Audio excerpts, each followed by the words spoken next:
मत्स्य कन्या। एक समय की बात है। एक नदी के किनारे एक मनुष्य और एक औरत रहते थे, जिनकी एक बेटी थी, कॉय। कॉय उनकी इकलौती संतान थी और वो उतनी ही शरारती और स्वार्थी थी। कृपया थालियां धोने में मेरी मदद करो मेरी बच्ची, सूप जल रहा है। इन गंदे प्लेट्स को धो। आप बहुत मजाक करते हो माँ। कॉय कभी भी अपने माता पिता की मदद नहीं करती थी और इसके बजाय सारा दिन नाचती खेलती रहती थी। जो भी हो, एक दिन सुबह उसकी माँ बहुत थकी हुई लग रही थी और कॉय खुद को रोक नहीं पाई और उसने पूछ लिया कि क्या वो कुछ कर सकती है। तुम जाकर नदी के किनारे से मछली पकड़ने वाले जाल बाहर निकालो और उनके छेदों की मरम्मत करो, क्योंकि तुम्हारे पिता कल सवेरे मछली पकड़ने जाएंगे। जरूर माँ। कॉय ने जाल लिए और बहुत ही मेहनत की और जल्दी ही एक भी छेद बाकी न रहा। कॉय अपने काम से बहुत खुश हुई। अचानक उसने एक छपाक की आवाज सुनी और देखा एक बड़ी मछली हवा में उछली। कॉय ने तुरंत ही पानी में जाल फेंका। बजाय हुनर के वो अपने भाग्य द्वारा मछली को पकड़ने में सफल हो गई। तुम तो कमाल के हो। बेहतर होगा तुम मुझे हानि मत पहुंचाना, स्वार्थी लड़की। मुझे पानी से बाहर मत निकालना, वरना मैं तुम्हें मछली में बदल दूंगी। क्या मजाक है। तभी कॉय की माँ घर से बाहर आई। कॉय, क्या तुमने जाल? हे भगवान, तुमने तो बहुत सुंदर मछली पकड़ी है। मैंने इसे खुद पकड़ा है और पता है ये बात भी करती है। क्या? हाँ माँ, और अगर मैं इसे पानी से बाहर निकालूं, ये मुझे मछली में बदल देगी। कितना अजीब है ना? ओह, इसे जाने दो, शायद इसमें जादू की योग्यता हो। बिल्कुल नहीं, मैं इसे पानी से बाहर निकालूंगी। ये कहते हुए कॉय ने जाल को पानी से बाहर खींच लिया और जैसे ही उसने ये किया, मछली बदल गई जादुई चिंगारियों में। ये हवा में तैरने लगी और उसने कहा, मैंने तुम्हें चेतावनी देने की कोशिश की थी और अब बहुत देर हो चुकी है। अब तुम ये रूप ले लोगी, एक मछली बन जाओगी और पानी में घूमोगी। जादुई चिंगारी उड़कर दूर चली गई और अचानक कॉय एक मछली में बदल गई। ओ नहीं, मेरी बच्ची। ओए, नहीं। कॉय को जल्दी ही पानी में बेहतर महसूस हुआ और वो सागर की तरफ तैर कर जाने में सफल हो गई, जो करीब में ही था। जैसे ही वो सागर पर पहुंची, उसके उदास चेहरे को देखकर कुछ दूसरी मछलियां आकर्षित हो गई और उसके आसपास दबाव बनाने लगी। उसे विनती करने लगी कि अपनी कहानी उसे बताए।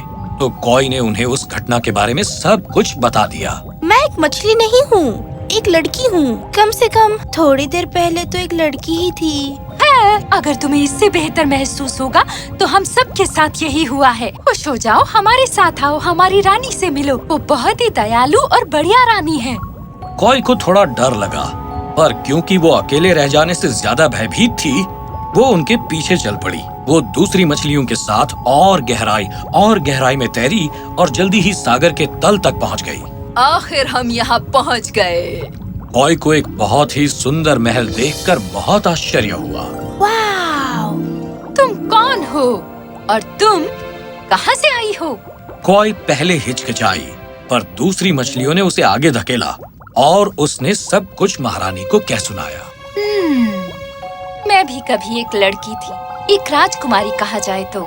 मेरी शादी बहुत ही सुंदर राजा से हुई थी और मैंने एक बहुत ही सुंदर राजकुमार को जन्म दिया, जो आज तक संसार ने नहीं देखा होगा। पर अफसोस, ये सब बहुत पहले हुआ था। मेरा बच्चा अब तक नौजवान पुरुष बन गया होगा और मेरे पति अवश्य ही बूढ़े हो गए होंगे। पर क्या हुआ? आपने भी मछली को चोट पहुंचाई? ओह नहीं, मैं ऐसा कभी नहीं करती। जानवर को ठेस पहुंचाना गलत है और हमें ऐसा कभी नहीं करना चाहिए। कॉय ने शर्म से अपना मुंह लटका दिया। आप देखें, उस दुष्ट चुड़ैल जोरबा ने मेरे पति को देखा जब वो अपने लोगों को संबोधित कर रहे थे और उसे उनसे प्रेम हो गया। इससे अनजान कि वो पहले से ही मुझसे विवाहित हैं, वो अपने दानव भाई के पास गई और कहने लगी कि वो राजा के अलावा किसी से विवाह नहीं करेगी। दानव महल में आया और जब उसे ये पता लगा कि राजा शादीशुदा है तो वो बहुत क्रोधित हुआ। अगली सुबह सही वक्त देखकर वो आया और उसने मेरे सिर का मुकुट छीन लिया। उसने मुझे कसकर पकड़ा और हवा में उछल गया। और सागर के पास जाकर उतरा। ये मुकुट मेरी बहन का है क्योंकि वो राजा से प्रेम करती है। मैं तुम्हें एक मछली में बदल दूंगा ताकि तुम कभी वापस न आ सको। अगर तुम्हें कभी ये मुकुट वापस मिल जाए, जो कि कभी नहीं होने वाला, तब तुम वापस एक इंसान में बदल जाओगी और इस बीच मेरी बहन राजा से विवाह करेगी और रानी बन जाएगी। नहीं। फिर क्या हुआ? इस बीच जब वो मुझे रूपांतरित कर रहा था, एक कौवा उसके पास उड़कर आया और उसके कान में कुछ फुसफुसाया। मेरी बहन नहीं। हे, तुम्हें क्या हुआ?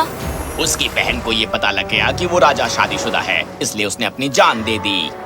कौवा उड़कर चला गया और मैं अपने आधे इंसान और आधे मछली वाले शरीर को लिए चट्टान पर बैठी रही और रोने लगी कि तभी मुझे बुद्धिमान ऑक्टोपस मिला। समुद्र की किस्मत तुम्हारे हाथ में है, क्योंकि उसमें ऐसा प्राणी है जो वहाँ के नहीं हैं। उन पर एक सम्मोहन है जिससे बंधे वो पूरा दिन तैरते रहते हैं। उनकी रानी बनो और उन्हें रास्ता दिखाओ, क्योंकि एक दिन एक मछली आएगी और छींकेगी। ये जादुई घोल उसके लिए है और उसमें सामर्थ होगी कि वो बदल सके हिरण में, एक तोते में या बंदर में। वो तुम्हारे लिए ताज वापस लाएगी। और यही है हमारी कहानी। हम में से सब यहाँ सम्मोहन के अधीन हैं। केवल यदि मेरा ताज वापस मिल सके, तभी हम इंसानी रूप में धरती पर लौट सकेंगे। मैं उसे वापस लाऊंगी अगर आप बताएं कि क्या करना है। ओह, ये संभव नहीं है। मुझे एक मौका दीजिए प्लीज। मैं जिंदगी भर मछली बन के नहीं रहना चाहती हूँ। मैं अपने घर वापस जाना चाहती हूँ। मेरे पेरेंट्स, मुझे उनकी याद आ रही है। उसी क्षण कॉय को थोड़ी खुजली महसूस हुई, अपने मुंह से थोड़ा ऊपर, और अचानक वो छींक उठी।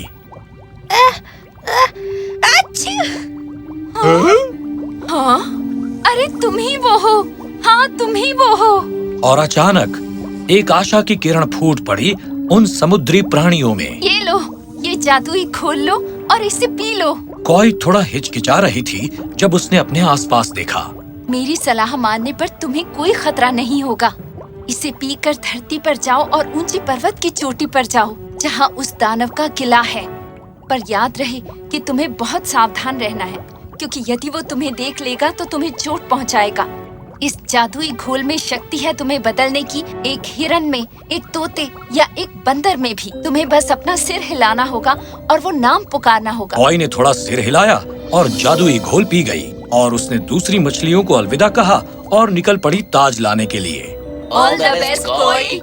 कॉय किनारे पर पहुंची और उसने अपना सिर हिलाया। मुझे हिरन बना दो। और एक ही क्षण में वो बदल गई एक सुंदर हिरन में, जिसके सींग थे और पतली टांगे थी। वो मुस्कुराई और दौड़ने लगी। आसानी से वो कूदकर उछल गई पत्थरों और झाड़ियों के ऊपर से जो उसके रास्ते में आए। अचानक वो एक घने जंगल से गुजर रही थी। अचानक वो एक आदमी के पास आई जो एक वृक्ष के पास बैठा था, बांसुरी बजाते हुए। उसका नाम था सिल्वेस्टर और वो रानी का बेटा था। कॉय के कदम अचानक रुक गए, क्योंकि उसने कभी इतना सुंदर पुरुष नहीं देखा था। सिल्वेस्टर ने अपने हाथों से बांसुरी हटाई और उस हिरण की तरफ हैरानी से देखने लगा। उसकी आंखें चमक रही थी और वो उसे सम्मोहित कर रही थी, कुछ ऐसा जो उसने पहले कभी नहीं देखा था। उसे ऐसा लगा जैसे वो इंसानी आंखें हों। कॉय धीरे धीरे उसके पास से गुजर गई और फिर दौड़ने लगी। ये क्या? वो असल में हिरन हो ही नहीं सकता। हिरन तो बात नहीं कर सकते और किसी भी हिरन की आंखें ऐसी नहीं हो सकती।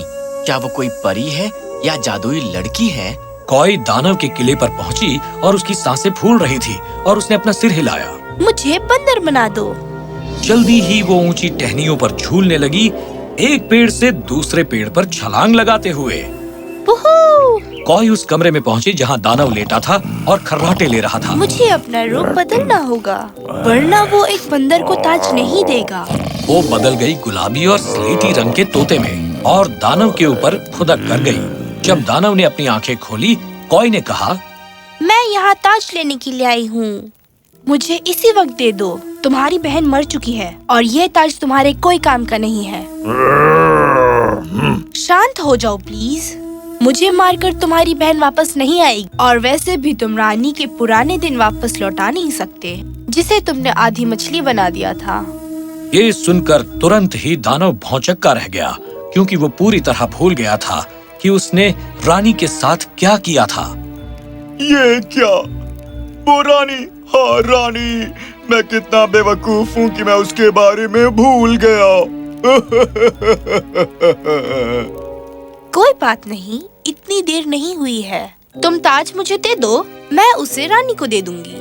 ओ तुम प्यारे से नन्हे तोते, ये लो मुकुट लो और रानी से कहना कि मैंने जो किया उसके लिए बहुत शर्मिंदा हूँ। कॉय ने उससे वो मुकुट लिया और एक भी क्षण और प्रतीक्षा किए बिना वो खिड़की से बाहर उड़ गई। जब कॉय सागर पर पहुंची, अंतिम बार वो रोई मुझे मछली में बदल दो। और फिर अंदर कूदकर वो तल तक तैरती गई, उस महल की दूरी तय करके जहां रानी और सभी मछलियां इकट्ठी हुई थी, उसकी प्रतीक्षा करते हुए। कुछ महीने गुजर गए थे। इस बीच जब कॉय चली गई थी और अब उन्हें संदेह था बजाय उत्साह के। देखो देखो, वो आ गई। कॉय सीधे रानी के पास गई, जो झुकी और मुकुट लेते हुए उसे खुद के सर पर रख दिया। उसी क्षण उसकी पूंछ गिर गई और नजर आए संसार के सबसे सुंदर पांव।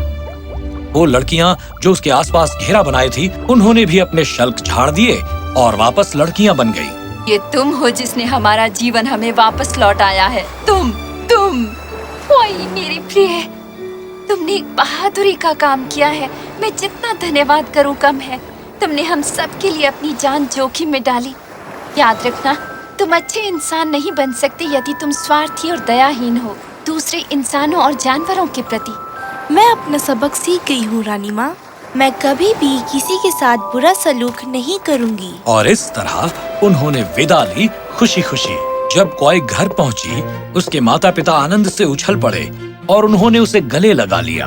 ओह मेरी नन्ही बच्ची, मैंने सोचा था मैं कभी तुम्हें नहीं देख पाऊंगी। कॉय ने उन्हें वो सब सुनाया जो हुआ था। उसके माता पिता हैरान रह गए और साथ ही वो बहुत खुश थे कि अंत में उनकी बेटी घर पहुंच गई।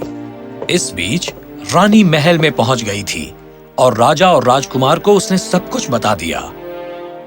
राजकुमार सिल्वेस्टर अपनी माँ को इतने सालों के बाद देखकर बहुत खुश हुआ, पर अंदर ही अंदर उसका मन उस जादुई हिरण के बारे में सोचता रहा।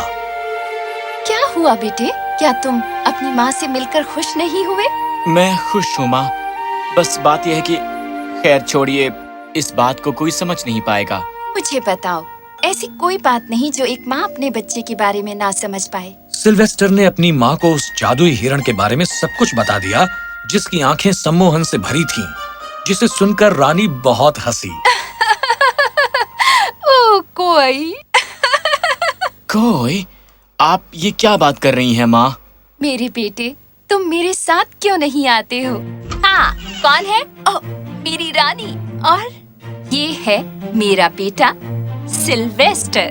सिल्वेस्टर, ये है क्वाई, वही जिसने हम सबकी मदद की। मेरा मानना है कि तुम दोनों मिल चुके हो। सिल्वेस्टर वहाँ खड़ा रहा, उसे देखकर स्तब्ध होकर, क्योंकि वो किसी भी ऐसी चीज से कहीं ज्यादा सुंदर थी जिसका उसने कभी सपना भी देखा हो।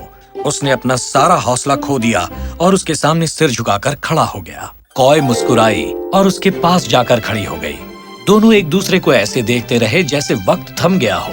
रानी और कॉय के माता पिता बस मुस्कुराते हुए उन दोनों को देखते रहे।